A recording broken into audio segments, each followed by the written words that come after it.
c'est surtout l'effet surprise et l'effet imprévisible. Si vous le permettez, première des choses. Deuxième des choses, c'est l'effet aigu et grave. Troisième des choses, c'est l'appréhension des répliques, qui sont des micro-traumatismes après le grand traumatisme. Quatrième chose, c'est les pertes de vie et surtout celles des proches. Cinquième chose, c'est l'impuissance devant le phénomène. Et puis, sixième chose, c'est surtout parfois la culpabilité de ne pas avoir fait suffisamment pour les autres et pour sa famille, parfois ses proches.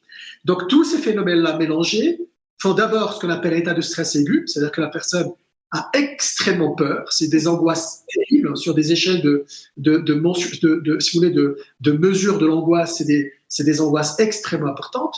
Deuxièmement, c'est des réactions dépressives extrêmement importantes aussi. Puis après, des réactions, si vous voulez, d'incompréhension et qui sont des réactions après, qui sont après secondées par des réactions de retrait, et puis après de dépit, et puis après de colère qui viennent avec parfois lorsqu'on n'est pas capable de faire plus que ce qu'on a fait. Quand on est dans une situation de puissance ou quand on a perdu des personnes proches. Et donc, ces colères-là peuvent s'exprimer de plusieurs manières. Ça, c'est les premiers phénomènes.